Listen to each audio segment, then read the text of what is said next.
ایک دوسرے پر چیخنے چلانے سے مسائل حل نہیں ہوتے بلکہ ان میں مزید اضافہ ہو جاتا ہے۔ آپ ٹھیک کہہ رہی ہیں آپا، مگر میں کیا کروں، ہمیشہ جھگڑا ہارون ہی شروع کرتے ہیں تو پھر میں بھی اپنا ضبط کھو دیتی ہوں۔ اعجاز بھائی بھی تو ہے نا، میں نے آج تک ان کی اونچی آواز کبھی نہیں سنی، کتنی ٹھنڈی اور پرسکون طبیعت کے مالک ہیں۔ آپ دونوں کے بیچ تو لگتا ہے کبھی لڑائی ہوئی ہی نہیں ہوگی۔ نہیں بیٹیا، تم غلط کہہ رہی ہو، دنیا میں کوئی میاں بیوی ایسے نہیں ہوتے جن کے مابین اختلافات اور اختلاف رائے نہ ہوتا ہو۔ تم نے سنا نہیں کہ جہاں دو برتن ہوتے ہیں وہ کھڑکتے ضرور ہیں، پھر نوک جھونک سے ہی تو ازدواج زندگی کا حسن قائم رہتا ہے، ورنہ یکسانیت سے تو ہر کوئی اکتا جاتا ہے۔ بس خیال رکھنا چاہیے کہ بحث و تکرار لڑائی جھگڑے میں نہ بدلے، اور نہ ہی آواز کمرے سے باہر جانی چاہیے۔ دونوں کو آپس کے معاملات خود ہی سلجھا لینے چاہیے تاکہ کسی تیسرے کو مداخلت نہ کرنی پڑے، ورنہ میاں بیوی تو لڑ جھگڑ کر پھر ایک ہو جاتے ہیں، مگر دوسروں کی نظر میں دونوں کی عزت گر جاتی ہے اور گھر کا ماحول علیحدہ خراب ہوتا ہے۔ فاریہ بیٹیا، مجھے تم دونوں سے ہی بہت پیار ہے۔ جب ابا مرحوم نے سامنے والا گھر کرائے پر لیا تھا تو تم صرف 6 ماہ کی تھیں اور اپنا ہارون یہی کوئی 1.25 سال کا ہوگا۔ تم دونوں کو اپنی گود میں کھلایا ہے میں نے۔ تمہارے ساس سسر نے بھی مجھے اپنی منہ بولی بیٹی بنایا ہوا تھا۔ ہمیشہ مجھے اس گھر سے اپنے میکے جیسا مان، عزت اور چاہت ہی ملی ہے۔ ان کی آواز بھر آ گئی، آنکھوں میں آئی نمی کو وہ اپنے دوپٹے کے پلو سے پوچھنے لگیں۔ فاریہ بھی ان کی جذباتی کیفیت سے بہت متاثر ہوئی۔ سوری آپا، آپ کو ہمارے ہاں آ کر اتنی پریشانی ہوئی۔ نہیں بیٹا، میں جانتی ہوں کہ تم ابھی کم عمر ہو، گھرداری کا زیادہ شعور نہیں ہے، آہستہ آہستہ سیکھ جاؤ گی، بس تحمل سے کام لو۔ مرد کی تو فطرت میں ہی اتاولا پن ہوتا ہے، عورت کو ہی اپنا دل و دماغ ٹھنڈا رکھنا پڑتا ہے۔ پہلے تو تمہارے ساس سسر گھر میں موجود تھے، اونچ نیچ دیکھ لیتے تھے، اب تم دونوں کو ہی گھر اکیلے چلانا ہے، تو اس کے لیے صبر و برداشت اور تحمل کی ضرورت ہوگی۔ بس میری بیٹی، گھبرانا نہیں، اللہ تم دونوں کی جوڑی سلامت رکھے۔ وہ دعائیں دیتے ہوئے اس وقت فاریہ کو اتنی اچھی لگیں کہ اس کے دل میں ان کی قدر و منزلت پہلے سے زیادہ بڑھ گئی۔ اور ہاں، البتہ ان کی نصیحتوں کو اس نے ہمیشہ کی طرح ایک کان سے سنا اور دوسرے سے نکال دیا۔ فاریہ ایک شوخ، لاؤبالی، چنچل اور من موجی مزاج کی حامل لڑکی تھی۔ پڑھائی لکھائی سے جو وقت بچتا وہ سارا کھیل کود اور موج مستی میں گزر جاتا۔ ماں نے بہتیری کوشش کی مگر فاریہ بیوی نے گھرداری کی الف بے تک نہ سیکھ کر دی۔ لاپرواہی کا یہ عالم تھا کہ اگر ماں کبھی زبردستی دودھ ابالنے کے لیے کھڑا کر دیتی تو اسے موبائل میں غرق دیکھ کر پریشان ہو جاتی، یہاں تک کہ دودھ ابل کر چولہا شیلف سب ہی بھر جاتا، مگر وہ مشہور برانڈ کے لان پرنٹ میں کھوئی رہتی۔ جب ماں اچانک کچن میں آ کر اس کی پشت پر ایک زوردار دھموکہ جڑتی تو اسے ہوش آتا۔ دیوار پار تایا تائی کا گھر تھا، یہ اکلوتی تھی تو ان کے فقط 2 ہی لڑکے تھے، بیٹی کوئی نہیں تھی، تائی کی اپنی بھی کوئی بہن نہیں تھی، اسی وجہ سے اسے وہاں بھی بہت لاڈ پیار ملتا۔ اپنی ماں تو پھر روک ٹوک کرتی مگر تائی تو واری صدقے جاتے نہیں تھکتی تھی۔ ماں اکثر شکوہ کرتی، بھابھی آپ اسے بگاڑ رہی ہیں، کچھ سکھایا بھی کریں۔ کوئی بات نہیں، ابھی بچی ہے، وہ لاپرواہی سے اس کی چوٹی گونتے ہوئے کہہ دیتی۔ جب وہ انٹر میں تھی تو اماں ابا اسے تایا تائی کے ہاتھ چھوڑ کر عمرے کے لیے روانہ ہوئے، مگر ان کو اس مقدس سفر سے واپس آنا نصیب نہیں ہوا، وہیں ایک حادثے میں ختم ہو کر مدفون ہو گئے۔ روتی بلکتی فاریہ کو تایا تائی نے اپنے کلیجے سے لگا لیا۔ والدین کی وفات پر تعزیت کے لیے آنے والی خاندان کی کچھ خواتین کی خسر پسر سے اس پر انکشاف ہوا کہ اماں ابا نے بچپن میں ہی اس کی نسبت تایا تائی کے چھوٹے بیٹے ہارون سے طے کر دی تھی۔ بڑوں نے اب تک کسی کو بھی اس بات کی ہوا تک نہیں لگنے دی تھی تاکہ کہیں بچوں کا ذہن منتشر نہ ہو جائے۔ وہ اور ہارون ایک دوسرے کے آنگن میں ہی کھیل کود کر جوان ہوئے تھے، بہت پرانی انسیت بھی تھی جو حسین رشتے کا ادراک ہونے پر پسندیدگی اور الفت میں ڈھل گئی۔ تایا تائی دونوں جہاں دیدہ اور زیرک تھے، اگرچہ فاریہ ان کی سگی بھتیجی تھی مگر وہ جوان بچوں کو یوں چھت تلے ایک ساتھ رہنا زیادہ مناسب معلوم نہیں کرتے تھے، اسی لیے انہوں نے معاملہ فہمی کا ثبوت دیتے ہوئے جب فاریہ ابھی گریجویشن ہی کر رہی تھی اور ہارون بھی زیر تعلیم تھا تو دونوں کی شادی کر دی۔ ان کا بڑا بیٹا شرجیل پہلے ہی شادی شدہ تھا اور بیوی بچوں کے ہمراہ شارجہ میں مقیم تھا۔ جب فاریہ کی شادی ہو رہی تھی تو اس کی ایک سہیلی بڑی دور کی کوڑی لائی۔ اس نے چپکے سے اس کے کان میں یہ بات ڈال دی کہ اب اسے سنبھل کر چلنا چاہیے کیونکہ خالہ، ممانی، پھوپھی، تائی وغیرہ جیسے رشتے جب ساس کا روپ دھار لیتے ہیں تو پھر وہ پچھلا لاڈ پیار کہیں اڑن چھو ہو جاتا ہے۔ اس کا تو کوئی میکا بھی نہیں، اسی لیے وہ بہت ڈری ہوئی تھی، مگر شادی کے بعد تمام خدشات بے بنیاد ثابت ہوئے۔ تایا تائی کی پذیرائی میں کوئی کمی نہیں آئی، سارا گھر گھرستی تائی چلا رہی تھی، اس پر کوئی خاص ذمہ داری نہیں ڈالی گئی۔ وہ پہلے کی طرح ہی دل چاہا تو کپڑے استری کر دیتی، کبھی شام کی روٹیاں ڈال دیتی۔ ہاں البتہ اب وہ اسے سنجیدگی سے کھانا پکانا اور امور خانہ داری سکھانے کی کوشش کر رہی تھی، مگر وہ اس قدر سست تھی کہ کبھی کبھار وہ بھی مشکل میں ہی پڑ جاتی۔ اگر اسے صبح ناشتے کے لیے آملیٹ بنانے کا کہتی تو چھوٹے چھوٹے اتنے سوال پوچھتی: نمک مرچ کتنا ڈالوں، پیاز کتنی کاٹوں اور کیسے کاٹوں؟ وہ تحمل سے جواب تو دیتی، مگر ہارون جھنجھلا کے رہ جاتا: اس سے تو بہتر ہے اماں آپ خود ہی بنا لیں، گھنٹہ لگا دے گی۔ ایک دن تائی کی طبیعت خراب تھی، بھنڈی گوشت کا سالن بنانا تھا۔ وہ اسے ترکیب سمجھا کر خود لیٹ گئیں۔ محترمہ نے ان کی پوری ہدایات تو غور سے سنی ہی نہیں تھی، کیونکہ وہ اس وقت ساتھ ساتھ net per I make up کا پورا پروسیس بھی ملاحظہ کر رہی تھی۔ فارغ ہو کر اس نے نہایت اطمینان سے پہلے بھنڈیوں کو چھوٹا چھوٹا کاٹا، پھر دھونے کے لیے ٹوکری میں ڈال کر سنک کے اندر رکھ کر اوپر سے نل کھول دیا۔ اب جب مسالہ بھون کر بھنڈیاں ڈالیں تو وہ مغلوبہ سی شکل اختیار کر گئیں۔ ہیں، یہ کیا بنایا ہے؟ اہل خانہ ششدر رہ گئے۔ دونوں بزرگوں نے تو کچھ پس و پیش کے بعد کھا ہی لیا، مگر ہارون اکڑ کے رہ گیا۔ اسے کچھ باہر سے منگوا کر دینا پڑا۔ بہرحال جو بھی تھا، فی الحال تو گھر کا نظام احسن طریقے سے چل ہی رہا تھا۔ راوی چین ہی چین لکھ رہا تھا، مگر سدا حالات ایک سے نہیں رہتے۔ زندگی کسی کے لیے ہمیشہ پھولوں کی سیت ثابت نہیں ہوتی۔ فاریہ پر بھی آزمائش آ ہی پڑی۔ ہوا یوں کہ ایک شام تایا جی سودا صرف لے کر گھر آ رہے تھے کہ ایک اندھا تیز رفتار موٹر سائیکل سوار ٹکر مار کر رفو چکر ہو گیا۔ وہ گر پڑے، ریڑھ کی ہڈی پر شدید ضرب آئی، بہت علاج معالجہ کرایا مگر تکلیف دور نہ ہوئی۔ ہارون سے بڑا شرجیل اور اس کی بیوی دونوں فزیو تھراپسٹ تھے۔ انہوں نے بسد اصرار ماں باپ دونوں کو وہاں بلوا لیا۔ وہ جانا تو نہیں چاہ رہے تھے، مگر مجبوری تھی۔ جاتے وقت آئی اماں نے اپنی تشویش کا اظہار آپا سے بھی کیا: بلکیس، فاریہ اور ہارون دونوں کم عمر ہیں، گھر کا نظام سنبھالنے کی اہل نہیں، میرے ہوتے آپس میں الجھ پڑتے ہیں، بعد میں نہ جانے کیا ہوگا۔ باجی، بھائی صاحب کی دیکھ بھال کے لیے آپ کا جانا بہت ضروری ہے، آپ ان دونوں کی فکر نہ کریں، میں وقتاً فوقتاً چکر لگاتی رہوں گی، پکانے ریندنے میں بھی فاریہ کی مدد کروا دیا کروں گی۔ دونوں بڑوں کے جانے کے بعد نئے نویلے جوڑے پر گھر بار کی تمام ذمہ داری آ پڑی تو وہ دونوں ہی بوکھلا گئے۔ اگر فاریہ اندرونی گھریلو کام سے آزاد تھی تو ہارون پر بھی بیرونی کام کاج کا کوئی بوجھ نہیں تھا۔ اس کے والد صاحب ہی بل وغیرہ جمع کراتے، سودا سلف لے کر آتے اور گھر کی ٹوٹی ہوئی چھوٹی موٹی چیزوں کو بھی مرمت وہی کرتے۔ وہ پہلے زیر تعلیم تھا، اب اس کی نئی نئی نوکری لگی تھی، کچھ وہ فطری طور پر نازک مزاج بھی واقع ہوا تھا۔ فاریہ اگر کچھ بھول جاتی تو دوبارہ مارکیٹ جانا اسے عذاب لگتا تھا۔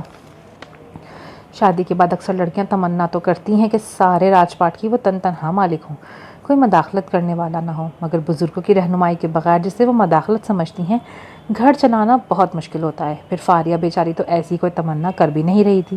یہ سب تو حادثاتی طور پر ہوا تھا۔ پہلے تو اس کے دو ہی شوق تھے، نیٹ پر میک اپ کے نئے نئے انداز سیکھنا اور اپنے کپڑوں کی ڈیزائننگ وغیرہ کرنا، مگر اب عملی زندگی میں تو یہ شوق کم ہی کام آ رہے تھے۔ ہارون جیسے چٹورے شوہر کا دل و دماغ سب ہی میدے میں پڑے ہوئے تھے۔ کہنے کو تو دو ہی افراد تھے، دو افراد کا کام ہی کتنا ہوتا ہے، مگر حقیقت میں بہت بکھیڑے تھے بھائی۔ ڈبل سٹوری گھر تھا، کام والی کے پیچھے پھر پھر کر صفائی کروانی پڑتی تھی، وہ پھر کہیں نہ کہیں ڈنڈی مار جاتی۔ ہارون نے ڈھیر سارے طوطے چڑیاں وغیرہ پالے ہوئے تھے۔ اس کی غیر موجودگی میں تمام پنجروں کو صاف کروا کر دانہ ڈالنا، پانی ڈالنا، دھلائی وغیرہ ہوتی رہتی تھی۔ پھر کپڑے دھونے والی آ جاتی، مگر اسے بھی میلے کپڑوں کو الگ الگ ڈھیریاں بنا کر دینی پڑتی۔ ہارون کو تینوں وہ کچھ مختلف کھانے کے لیے چاہیے ہوتا۔ اب وہ اکیلی جان اور 100 دھندے، اکثر گڑبڑ ہو جاتی۔ وہ آفس سے آ کے پوچھتا: کہاں ہے اور کیا بنایا ہے؟ وہ کہتی: مونگ کی دال، ساتھ میں کیا ہے؟ روٹی ہے بھائی۔ وہ جواب دیتی تو وہ بدمزہ ہو جاتا۔ اماں تو 7 ابلے چاول، رائتا، سلاد اور 1-2 طرح کی چٹنیاں بھی بنا کر رکھتی تھی، مگر یہاں سامنے ملیدہ سی مونگ کی دال اور سادہ سی روٹی دل جلا دیتی۔ اس کی قمیضوں کے کف اور کالر ٹھیک سے صاف نہ ہوتے، دھلائی والی کو بھی کسی بڑے کا ڈر نہیں تھا، وہ بھی الٹے سیدھے کپڑے دھو کر جھان چھڑا کر جانے کی کرتی۔ آپا بھتیرا کہتی: اپنی نگرانی میں برش پھروایا کرو، مگر فاریہ اکثر بھول جاتی۔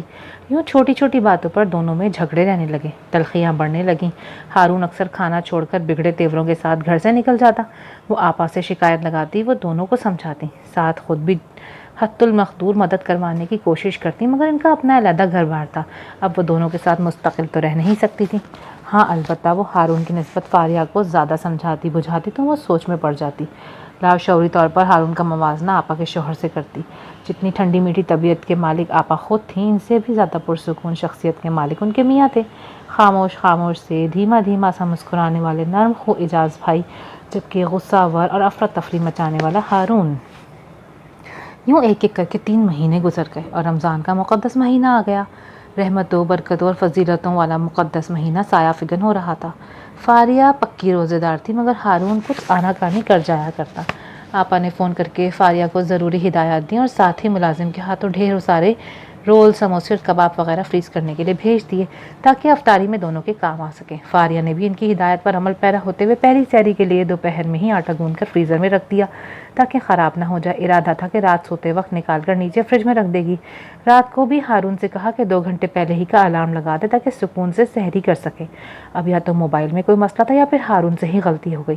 الارم سحری بند ہونے سے صرف 20 منٹ پہلے بجا۔ فاریہ نے دوڑ کر فریج کھولا۔ وہ آٹے کا پیالہ فریزر میں سے نکالنا بھول گئی تھی۔ اب وہ پتھر بنا پڑا تھا۔ ڈبل روٹی کے چند سلائس موجود تھے۔ دونوں نے لشتم پشتم روزہ رکھا۔ ناکافی کھانا کھایا تھا، اسی لیے سارا دن ناقاہت محسوس ہوتی رہی۔ فاریہ علیحدہ سے کچھ پکا بھی نہ سکی۔ آپا کے سموسے اور کباب ہی کام آئے۔ راشن بھی تقریباً ختم ہی تھا۔ اگلے دن اس نے لسٹ بنا کر دی مگر ہارون بستر سے ہلا تک نہیں۔ یار روز کے روز حسب ضرورت لے آیا کروں گا، تم سے اکٹھا اتنا سامان کہاں سنبھالا جائے گا۔ یوں ایک ایک کر کے آدھے روزے گزر گئے مگر ابھی عید کی تیاری ساری ادھوری پڑی تھی۔ اس نے پورا گھر صاف کروانا تھا، بیڈ شیٹس، پردے، کور وغیرہ نئے خریدنے تھے۔ ہارون اپنے کپڑے سلنے دے چکا تھا مگر اس نے ابھی تک اپنے کپڑے ڈیزائن کرنے تھے۔ وہ اس معاملے میں بھی بہت مشکل پسند واقع ہوئی تھی۔ اس دن وہ فون پر اپنی دوست کے ساتھ مصروف تھی جب ہارون عجلت میں اندر داخل ہوا۔ شاید وہ کچھ کہنا چاہ رہا تھا۔ اس نے ہاتھ کے اشارے سے بتایا کہ وہ ابھی ضروری بات کر رہی ہے۔ ہاں زارا، تم کیا بتا رہی تھی کہ آج کل سوئس لان کے سوٹ کے ساتھ شفون کا دوپٹہ فیشن میں ہے؟ ٹھیک ہے، میں بھی کل مارکیٹ جاؤں گی۔ اور کیا تمہاری 2-3 لپسٹکس ختم ہو گئی ہیں؟ ان کو پھینکنا پڑا؟ اچھا نہیں پھینکنا مت، میں تو ان کو مکس کر کے نیا شیڈ لگا دیتی ہوں جو کہیں سے بھی نہیں ملتا۔ بالکل نیا اور انوکھا شیڈ بنتا ہے، بس کسی سے ذکر نہ کرنا۔ یار میری تمام جینس کی پینٹس دھونے والی پڑی ہیں، میں کل دفتر کیا پہن کے جاؤں گا؟ ہارون مزید ضبط نہ کر سکا تو اس نے پھر فون بند کر کے تشویش سے اس کی طرف دیکھا۔ اچھا میں کچھ کرتی ہوں۔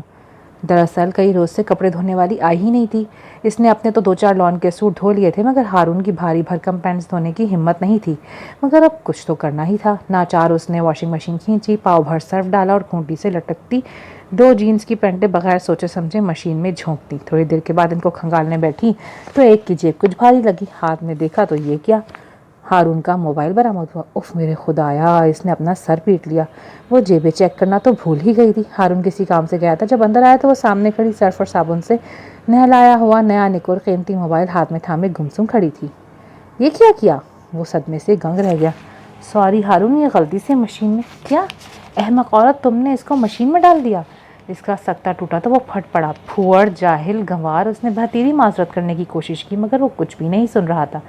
اس نے ایڈوانس سیلری لے کر وہ موبائل خریدا تھا۔ گھر کا بجٹ آج کل ویسے بھی محدود سا تھا۔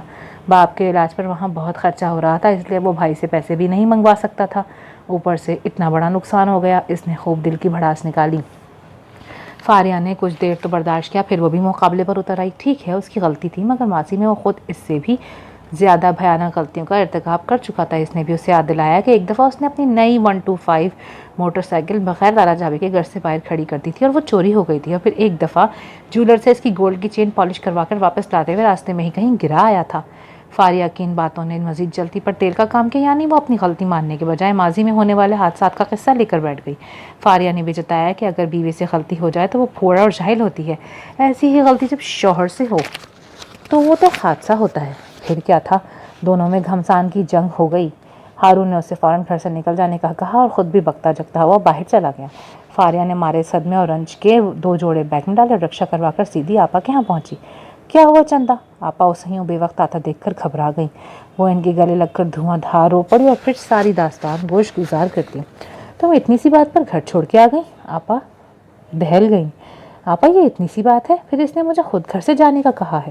وہ روحان سی ہو گئی۔ ارے بیٹے وہ تو غصے میں کہہ کر گیا تھا، کوئی سچ مچ تھوڑی نکال دیا تھا، آپا نے رسان سے سمجھایا۔ آپا اب میں ہرگز وہاں نہیں جاؤں گی، آپ بس مجھے کچھ دن اپنے گھر ٹھہرا لیں، پھر میں اپنا کوئی نہ کوئی بندوبست کر ہی لوں گی۔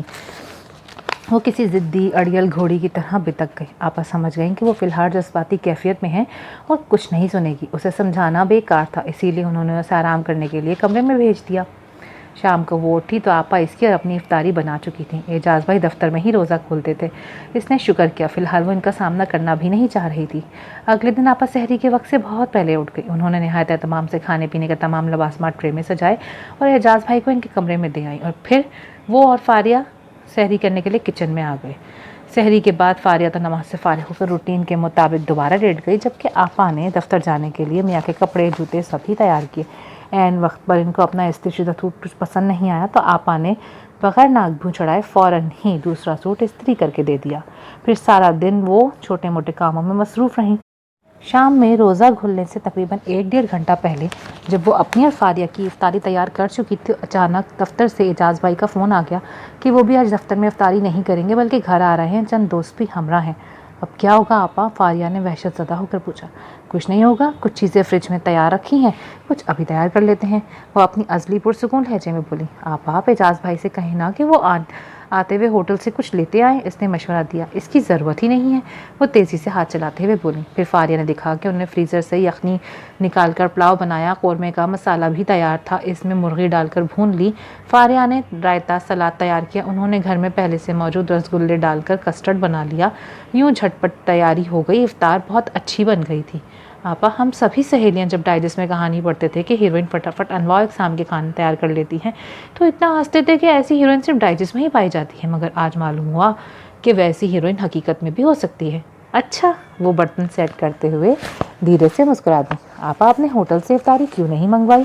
کیا اعجاز بھائی کو پسند نہیں؟ وہ ان کی مدد کرتے ہوئے بولی۔ نہیں چندہ، وہ تو ہوٹل کے کھانوں کے دیوانے ہیں، مگر ان کو تیزابیت کی شکایت ہے، باہر کا کھانا نقصان دیتا ہے۔ پھر مجھے بھی اچھا نہیں لگتا کہ وہ روزے کی حالت میں بازار سے خریدنے کے لیے خوار ہوتے پھریں۔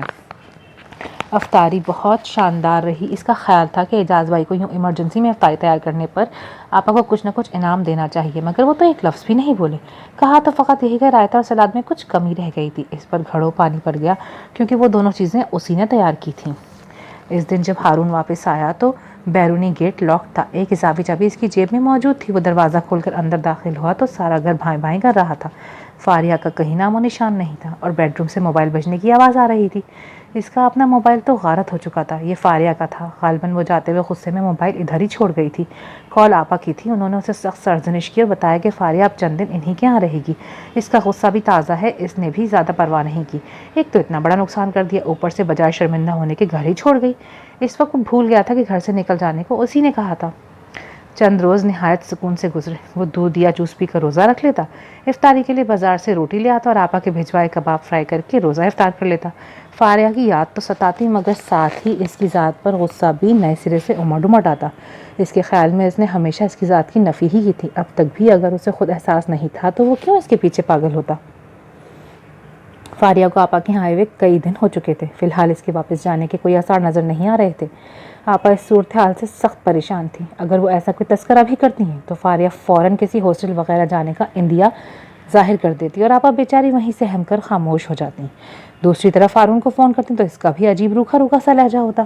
نہ جانے اب یہ اونٹ کس کروٹ بیٹھے گا، وہ سوچ سوچ کر دہلتی رہتی۔ رمضان کا آخری عشرہ چل رہا تھا، گھر کی حالت بہت ابتر تھی، ہر طرف خاک اڑ رہی تھی۔ اکیلے ہونے کی وجہ سے اس نے خود ہی کام والیوں کو چھٹی دے دی تھی۔ آج دفتر سے آ کر اس نے پائپ لگا کر سارا صحن دھویا، اپنے کپڑوں والی الماری درست کر ہی رہا تھا کہ اچانک کہیں سے فاریہ کا گولڈن ریشمی دوپٹہ پھسل کر نیچے آ گرا۔ اس نے دوپٹہ اٹھایا تو اس کے دل میں ایک ہوک سی اٹھی۔ اس بے وفا کی یاد بے وقت اور بری طرح سے آئی تھی۔ زندگی میں پہلی بار وہ دونوں اتنے دن کے لیے ایک دوسرے سے جدا ہوئے تھے۔ محسوس تو وہ اتنے دن سے کر رہا تھا، مگر آج تو دل کا آنگن بہت سونا سونا لگا۔ در و دیوار پر عجیب بے رونقی چھائی ہوئی تھی، ہر طرف بے ترتیبی تھی۔ وہ جو اکثر کہا کرتا تھا، آخر تم سارا دن کرتی کیا رہتی ہو، اب احساس ہو رہا تھا کہ وہ کافی کچھ کرتی تھی۔ کچا پکا جیسا بھی تھا، کھانا تو مل جاتا تھا۔ اب تو آپا کے کبابوں کا اسٹاک بھی کب کا ختم ہو چکا تھا اور بازاری اشیاء پر گزارا چل رہا تھا۔ شیشے پر نظر پڑی تو اپنے چہرے پر عجیب وحشت اور مردنی سی چھائی نظر آئی۔ کیا صرف فاریہ کے جانے سے؟ وہ سوچ میں پڑ گیا۔ فاریہ کو آپا کے ہاں رہ کر احساس ہو رہا تھا کہ اعجاز بھائی اتنے بھی بے ضرر اور مرنجان مرج قسم کے آدمی نہیں ہیں جتنا وہ ان کو سمجھتی تھی۔ وہ بہت نکتاچی اور باریک بین تھے، اکثر چیختے چلاتے نہیں تھے تو بھی اس میں ان کا کمال نہیں تھا، بلکہ آپا کا تھا جو ان کو موقع ہی نہیں دیتی تھی۔ وہ اتنے کم وہ تھے کہ سارا دن بھی بمشکل چند الفاظ ہی بولتے ہوں گے۔ اگر آپا بن کہے ہی ان کی ہر ضرورت بھاپ لیتی تھی تو یہ ان کا ہی کمال تھا۔ وہ سوچتی کہ ایسے روبوٹ ٹائپ آدمی کے ساتھ گزارا کرنا بھی آپا کا ہی حوصلہ ہے۔ ایک دن وہ ان سے اظہار بھی کر بیٹھی، آپا میں تو سمجھتی تھی کہ آپ جنت میں رہ رہی ہیں۔ دیکھو چندہ، گھر جنت ہوتے نہیں ہیں، ان کو جنت بنانا پڑتا ہے اپنے حسن سلوک سے، صبر اور برداشت سے۔ وہ نرم لہجے میں سمجھاتی تو وہ نظریں چرا کر رہ جاتی۔ اب تو ماہ رمضان فقط چند روز کا ہی مہمان رہ گیا تھا۔ روزے داروں کی عبادت و اذکار میں اضافہ ہو چکا تھا۔ ہر کوئی اجر و ثواب سے اپنی جھولی بھر لینا چاہتا تھا۔ ملک بھر میں لاک ڈاؤن کی وجہ سے اس بار بھی عید الفطر سادگی سے منائی جا رہی تھی، مگر جو عید قریب آ رہی تھی، لوگوں کے جوش و خروش اور گہما گہمی میں اضافہ ہوتا جا رہا تھا۔ آپا نے فاریہ کو بھی عید کی شاپنگ کے لیے ساتھ لے جانا چاہا، مگر اس نے انکار کر دیا تو وہ میاں کے ساتھ مارکیٹ روانہ ہو گئی۔ ہمیشہ کی طرح اس بار بھی انہوں نے فاریہ کے علاوہ ہارون کے لیے بھی کپڑے جوتے خریدے۔ کافی دن سے اس کے ساتھ رابطہ ہی نہیں ہو رہا تھا۔ انہوں نے کئی بار کوشش کی مگر ہر بار فون بند ملا، ورنہ پہلے تو وہ فون کر کے خیریت معلوم کر ہی لیا کرتا تھا، مگر اب اتنے روز سے خاموشی تھی۔ انہوں نے گھبرا کر ملازم لڑکے کو گھر دوڑایا، وہاں بھی تالا لگا تھا۔ وہ سخت پریشان تھی۔ فاریہ اپنی جگہ چور سی بنی پھرتی تھی۔ اس کی شادی کی یہ پہلی عید تھی۔ اس کے حوالے سے نہ جانے کتنے خواب تھے، سب خاک میں مل گئے۔ اب تو اسے سراسر اپنا ہی قصور نظر آ رہا تھا۔ اگر اس دن وہ کھلے دل سے معافی مانگ لیتی تو شاید معاملہ اتنا نہ بگڑتا۔ اب ہارون نہ جانے کہاں چلا گیا، وہ اسے کہاں سے ڈھونڈے۔ اس کے سجدے طویل ہو گئے تھے۔ وہ اس کی خیریت کے لیے اللہ کے حضور دیر تک جھولی پھیلائے رکھتی۔ آخری روزہ افطار کرنے کے بعد جب عید کا چاند نظر آنے کا اعلان ہوا تو وہ دیر تک آپا کے گلے لگ کر روتی رہی۔ دونوں کی آنکھیں پرنم تھیں۔ وہ عشاء کی نماز ادا کرنے چھت پر چلی گئی اور آپا کچن میں صبح کے لیے شیر خورما بنانے کا سامان نکالنے لگی۔ وہ اپنے دھیان میں میوہ جات صاف کر رہی تھیں جب کسی کے قدموں کی ہلکی سی چاپ سنائی دی۔ انہوں نے پیچھے مڑ کر دیکھا اور ساکت رہ گئیں۔ ملگو جیسے سفید شلوار سوٹ میں سامنے ہارون کھڑا تھا۔ اس کے سر پر بھی سفید ٹوپی تھی۔ چھوٹی سی داڑھی کے ساتھ وہ بہت کمزور اور زرد سا دکھ رہا تھا۔ گلے میں گلاب کے پھولوں کا ایک ہار جھول رہا تھا۔ ہارون میرے بچے، وہ فرتے محبت سے اس سے لپٹ گئیں۔ کہاں چلے گئے تھے؟ وہ اس کے پشت پر ہاتھ پھیرتے ہوئے پیار سے بولی۔ آپا میں اعتکاف میں بیٹھ گیا تھا۔ وہ نظریں چرا کر دھیرے سے بولا۔ ماشاءاللہ ماشاءاللہ، مبارک ہو، مجھے تو بتا دیتے، میں اعجاز کو مسجد بھیج دیتی۔ ان کی خوشی کا ٹھکانہ ہی نہیں تھا۔ وہ چپ چاپ متلاشی نظروں سے سامنے آنگن میں دیکھتا رہا، مگر زبان سے کچھ نہیں بولا۔ وہ سمجھ گئی کہ وہ فاریہ کو ڈھونڈ رہا ہے، وہ اوپر نماز پڑھ رہی ہے۔ انہوں نے سیڑھیوں کی طرف اشارہ کیا تو وہ ہولے ہولے قدم اٹھاتا سیڑھیوں کی جانب بڑھ گیا۔ اوپر وسیع و عریض چھت کی داہنی دیوار سے لٹکتا بلب ہلکی زرد روشنی پھیلا رہا تھا۔ مشرق کی جانب کونے میں جائے نماز بچھائے فاریہ نماز کے بعد دعا مانگ رہی تھی۔ گلابی دوپٹے کے حالے میں اس کا چہرہ بہت کملایا ہوا سا دکھ رہا تھا۔ وہ آنکھیں بند کیے اپنے دونوں ہاتھ سامنے پھیلائے، نہ جانے اللہ سے کیا مانگ رہی تھی۔ بند آنکھوں سے موتیوں کے مانند آنسو نکل نکل کر گالوں کو بھگو رہے تھے۔ کافی دیر بعد اس نے اپنے چہرے پر ہاتھ پھیرے تو اچانک پیچھے سے آ کر کسی نے اس کے دونوں ہاتھوں کو نرمی سے اپنے ہاتھوں کی گرفت میں لے لیا۔ وہ کرنٹ کھا کر پلٹی تو سامنے زمین پر بیٹھے ہارون کو دیکھ کر گمسم رہ گئی۔ دونوں کے بیچ پراسرار سی خاموشی حائل تھی۔ فاریہ نظریں جھکائے ہوئے تھی اور وہ محویت سے اس کے چہرے کو دیکھ رہا تھا۔ سوری فاریہ، پھر اس کے منہ سے سرسراتی ہوئی آواز نکلی۔ سوری ہارون، وہ بھی سسک اٹھی۔ غلطی میری تھی۔ نہیں، غلطی میری تھی، میں نے آپ کا موبائل، مجھے بھی تمہیں گھر سے جانے کے لیے نہیں کہنا چاہیے تھا۔ وہ نرمی سے اس کے ہاتھوں کو دبا رہا تھا۔ مگر میں نے بھی تو آپ کا موبائل، ارے بھاڑ میں گیا موبائل۔ چیزیں اہم نہیں ہوتی فاریہ، چیزیں رشتوں سے زیادہ قیمتی کبھی نہیں ہوتی۔ چیزیں ٹوٹ جائیں تو دوبارہ مل جاتی ہیں، لیکن اگر رشتے کھو جائیں تو وہ مشکل سے ہی ملتے ہیں۔ میں نے اعتکاف میں اللہ تعالیٰ سے اپنے گناہوں کی معافی مانگ لی ہے۔ مجھے احساس ہو گیا کہ ہمیں ایک دوسرے کی کوتاہیوں کو درگزر کر دینا چاہیے۔ اللہ تعالیٰ بھی تو ہمارے گناہوں کو معاف کر دیتا ہے نا۔ وہ اس کے حلیے سے کچھ تو سمجھ ہی گئی تھی۔ دھیرے سے مسکراتے ہوئے بولی، آپ کو اعتکاف بہت بہت مبارک ہو، تمہیں بھی چاند رات مبارک ہو۔ ہم نے سوچا تھا عید کا چاند اکٹھے دیکھیں گے، اس نے یاد دلایا۔ وہ تو ہم اب بھی دیکھ سکتے ہیں۔ وہ اس کے ہاتھوں کو تھامے ہوئے ہی اٹھا، وہ بھی ساتھ ہی اٹھ گئی۔ دونوں چلتے ہوئے مشرقی دیوار کے پاس آئے اور متلاشی نظروں سے آسمان کی طرف دیکھنے لگے۔ سفید بادلوں کی آوارہ ٹکڑیاں ادھر ادھر گھوم رہی تھیں۔ عید کا نخریلا سا چاند بھلا اتنی آسانی سے کہاں نظر آنے والا تھا۔ دونوں کی نظریں کافی دیر تک آسمان پر بھٹکتی رہیں، پھر آخرکار دونوں کو بیک وقت چاند نظر آ ہی گیا۔ ایک بدلی کی اوٹ سے چاندی کی باریک سی تاریکی مانند عید کا چاند جھانک رہا تھا۔ دونوں کے چہروں پر خوبصورت مسکراہٹ پھیل گئی اور چاند نے بھی دونوں سے شرما کر دوبارہ اسی بدلی کے پیچھے اپنا مکھڑا چھپا لیا۔ ختم شد۔ اگر آپ کو یہ افسانہ پسند آیا ہے اور اس افسانے کے لکھے جانے کا مقصد سمجھ آیا ہے، please do like, share and subscribe my channel. ملتے ہیں اگلی ویڈیو میں، تب تک کے لیے اللہ حافظ۔